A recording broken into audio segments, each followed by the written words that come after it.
অসহায় পরিবারের মেয়ের বিয়েতে সাহায্যের হাত ভিডিও প্রশান্ত বর্মনের। বিয়ের আনন্দে ভরা দিনে অনেকেরই মুখ ঝলমলে, কিন্তু কিছু অসহায় পরিবারের জন্য এই আনন্দ ক্ষণস্থায়ী, বিশেষ করে যখন মেয়ের বিয়ে দেওয়ার ব্যাপারে আর্থিক অনটনে থাকে। রাজগঞ্জ ব্লকের পানিকড়ি গ্রাম পঞ্চায়েতের ফুটকিপাড়া এলাকার এক অসহায় পরিবারের মেয়ের বিয়েতে সাহায্যের হাত বাড়িয়ে দিলেন রাজগঞ্জ ভিডিও প্রশান্ত বর্মন। মেয়ের বাবা মা উভয়ই অসুস্থ। সংসার চালানোর মূল মানুষটাই যখন অসুস্থ, তখন সংসার চলছিল কোনো মতে। এই পরিস্থিতিতে মেয়ের বিয়ে দেওয়া অসম্ভব বলে মনে হচ্ছিল মেয়ের বাড়ির পরিবারের। তাই মেয়ের বাড়ি এবং ছেলের বাড়ির পরিবারের সদস্যরা উভয়ই ঠিক করেন বিয়েটা ছেলের বাড়িতেই উভয় পরিবারের উপস্থিতিতেই হবে। ভিডিও প্রশান্ত বর্মন এই অসহায় পরিবারের কথা জানতে পেরে তাদের পাশে আজ বিয়ের আগের দিন ছেলের বাড়িতে এসে মেয়ে এবং ছেলের পরিবারের সঙ্গে দেখা করেন। পাশাপাশি ঘর সাজানোর জিনিসপত্রের সঙ্গে কিছু আর্থিক সাহায্য করেন তিনি। শুধু তাই নয়, আজ বিয়ের আগের দিনে তথা অধিবাসের দিনে ছেলের বাড়িতে গিয়ে রাজ্য সরকারের রূপশ্রী প্রকল্পের টাকা পাওয়ার জন্য আবেদনের ব্যাপারে তিনি সাহায্য করেন। এ বিষয়ে ভিডিও প্রশান্ত বর্মন জানান, আমি খবর পেয়েছিলাম খুব গরিব পরিবারের মেয়ের বিয়ে হচ্ছে, যেই পরিবারটির কোনো রোজগার নেই বললেই চলে। শুনলাম এই পরিবারের মেয়ের বিয়ে হচ্ছে ছেলের বাড়িতেই। স্থানীয়রা সকলে মিলে সাহায্য করে বিয়েটা দিচ্ছে। আমি ব্লক প্রশাসন আধিকারিক হিসেবে দায়িত্ব রয়েছে রূপশ্রী এবং পশ্চিমবঙ্গ সরকারের যে প্রকল্পগুলি আছে সেগুলো পাইয়ে দেওয়া। জানতে পারলাম রূপশ্রী প্রকল্পে আবেদন করেছে, সেটা আমরা লগইনে স্যাংশনও করে দিয়েছি। খুব শীঘ্রই টাকা ঢুকে যাবে। পাশাপাশি আমি ব্যক্তিগতভাবে কিছু ঘর সাজানোর জিনিস এবং যতটা পেরেছি আর্থিক সাহায্য করলাম। আমি ব্যক্তিগতভাবে চেষ্টা করি যারা সমাজে পিছিয়ে পড়েছে তাদের সাহায্য করতে, এবং এভাবে সকলের পাশে থাকতে পেরে ভালোই লাগে। কারণ আমি এরকম একটা পরিবার থেকে উঠে এসেছিলাম যে পাশে দাঁড়ানোর কেউ ছিল না। আমি আমার শেষ সময় পর্যন্ত চেষ্টা করব মানুষের পাশে দাঁড়ানোর। এই অসহায় সময়ে ভিডিওর থেকে সাহায্য পেয়ে খুশি পরিবারের সদস্য থেকে স্থানীয়রা। মানে ভিডিওরা আসলো, সে কিছু সাহায্য করলো, কেউই নাই তোলা ব্যবস্থা তো কোনো রকম করে ব্যবস্থা করবা নাকি। ভিডিও আসিয়া কিছু সাহায্য করলো। মেয়ের অবস্থা খুব খারাপ। মেয়ের মানে বাবা তো অসুস্থ, কিছু করতে পারে না, আর মা তো হাত ভাঙিছে বাড়িতে। ওই অসুস্থ ওই স্বামীরাকে নিয়ে ছেলেটা কাজ করে খায়। আমার অনেক কিছু ঝামেলা। ছেলেটা কাজ করে বাবা মা খিলায়, ওই জন্য মেয়েটা মানে এখানে বিয়ে। হ্যাঁ, আমার বাড়ির বিয়ে হবে কালি। মা হোক বাবা হোক আসে মানে এখানে আশীর্বাদ দিবি। কি দিয়ে গেল যে এই আন্না ফ্যান আর এখন ড্রেসিং আর কি জন্য বলে কি যে নিখেস এগুলাই আর কিছু টাকা দিয়ে গেল, তো ভালোই সুবিধা হবে। সুবিধার জন্য তো দিয়ে গেছে।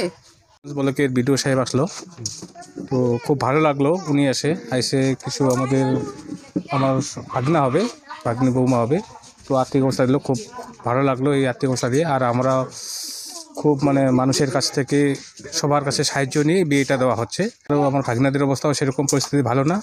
আর মেয়েদের বাড়ি থেকেও আমি শুনছি ওদের বাবা মা অসুস্থ হচ্ছে। উভয়ে দুটো ফ্যামিলির মতেই এখানে আমাদের বিয়েটা দেওয়া হচ্ছে।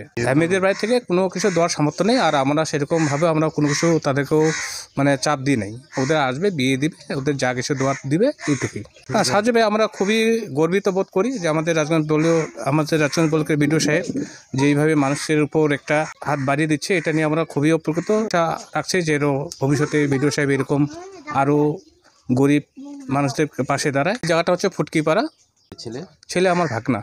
আপনারা জানেন যে আমাদের রাজগঞ্জ ব্লকের আমি একটা খবর পেয়েছিলাম, সেটা আপনাদের সাংবাদিক বন্ধুরাই বলেছিল আমাকে, যে খুব গরিব পরিবার, যে মেয়ের পরিবার খুব গরিব রয়েছে।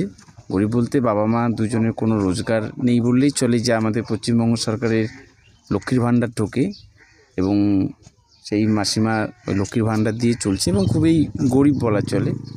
আমরা সেটা সরকারের পক্ষ থেকে দৃষ্টি রেখেছি যে ব্লক প্রশাসন এবং কোনোরকম সহযোগিতা আসলে আমরা দেখবই, সেটা তো আমাদের মাথায় রয়েছে। সেই পরিবারের একটা মেয়ের বিয়ে হচ্ছে এবং জানলাম যে ওই ছেলের বাড়িতে তুলে নিয়ে এসে বিয়ে হচ্ছে এবং খুবই গরিব। সকলেই সহযোগিতা করে সেই বিয়েটা ছাড়ছেন।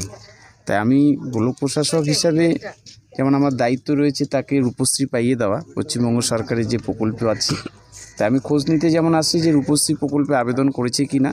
আমি আজকে জানতে পারলাম রূপশ্রী প্রকল্পে আবেদন করেছে এবং সেটা ইনকোয়ারিও হয়ে গেছে এবং আমরা আমাদের লগইনে স্যাংশনও দিয়ে দিয়েছি। হয়তো খুব শীঘ্রই টাকাটা ঢুকে যাবে। এবং তার সাথে সাথে আমি নিজেই ব্যক্তিগতভাবে কিছু বিয়ের সরঞ্জাম আমি তুলে দিলাম হাতে এবং যতটা পারি আর্থিকভাবে সেটা পাশে দাঁড়িয়ে সহযোগিতা করব।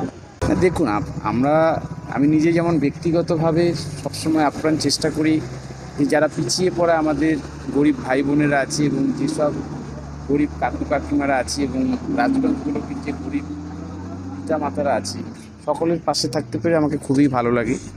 কারণ আমি এরকম একটা পরিবার থেকে উঠে এসেছিলাম যে পাশে দাঁড়ানোর কেউ ছিল না। তাই আজকে আমি যতদিন এই সার্ভিসে আছি বলে নয়, আমার মৃত্যু পর্যন্ত আমি চেষ্টা করব এরকম গরিব পরিবারগুলোর পাশে থাকার।